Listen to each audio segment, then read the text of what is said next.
How close can I? That's pretty close. Wow.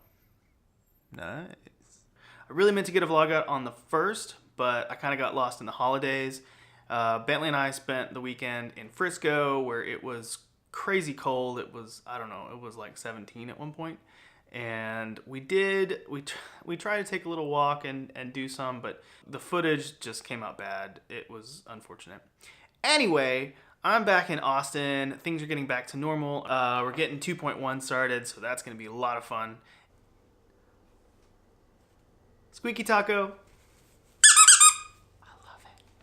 So now that we're in the new year, I've been thinking a lot about visual language, and I've seen, it's not like I'm original or anything. Envision's been posting stuff, and I think Design Co. has been posting stuff. But visual language being like how you approach design as a system. So if you're doing a website or you're doing a web application, kind of what are the foundational decisions you make so that then further up the chain when you're actually making pages, things hopefully kind of fall out the way they should. I've got it broken down into like four-ish levels, with kind of like level one being like where you make your kind of base color and typography and spacing decisions that are going to affect everything above that. And then like level 1 being base components, buttons and titles and, simple primitives.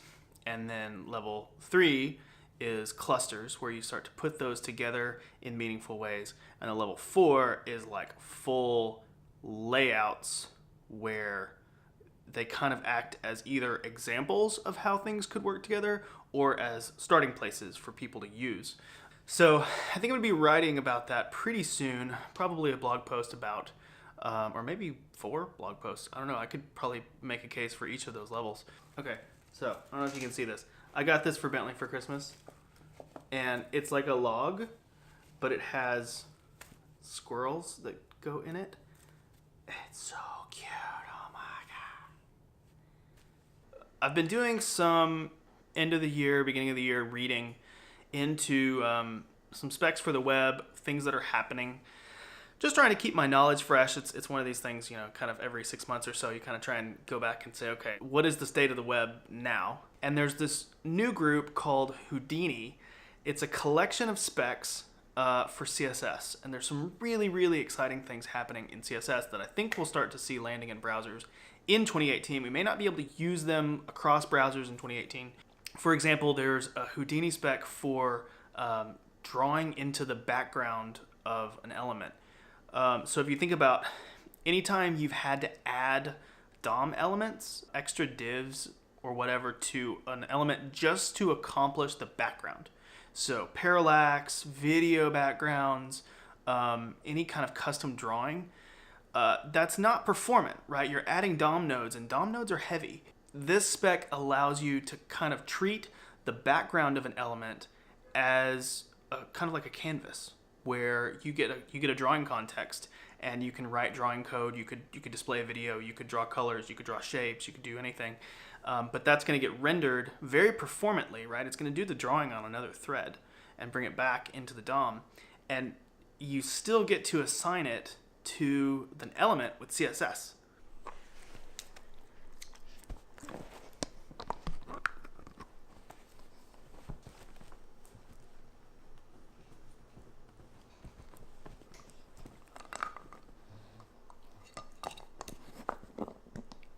So there's a whole group of those specs. Some of them are better defined. Actually, Surma on the Google Chrome team did a really great video talking about Houdini. So I'll see if I can find that and link to it in the comment or in the description. But there's a lot of stuff like that. There's more specs outside of CSS. There's some stuff coming for workers. There's some stuff coming for streams, and really, I just think we're seeing a lot of good computer science making its way into the browser so that we get native style performance. That's a big deal. That's a huge deal. What that doesn't mean is that the web itself, CSS, HTML, is not getting any easier for a novice or any more intuitive necessarily. If you look at the new layout patterns, so like CSS Grid, and you look at even Flexbox, what it takes, the variables, not the variables, the properties that are involved when you use CSS Grid or Flexbox, none of that is making it easier for someone who doesn't know the web to do the web. And so what that means is that the need for good tools to help build sites, both for pro users who want to streamline their workflow and also for end users who just want to get that website done, but don't know that much about the underlying nature of the web, the semantics, crawlability, discoverability, all the different things that as web professionals we pack into every website we build. That stuff is not getting any easier, and so you're going to continue to need tools like page builders, like CSS tools, like better hosting that kind of gets you into things, starting templates to help you start at a better place. That's not going away. It's just going to get more powerful. We're going to be able to do things that we want to do in our tools and in our websites a little bit easier, but it's still a very technical thing. Be encouraged that I think that 2018 is going to be an amazing year for creative tools for the web.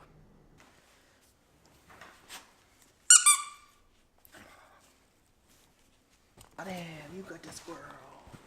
You got that squirrel. That's all I've got for you guys for today.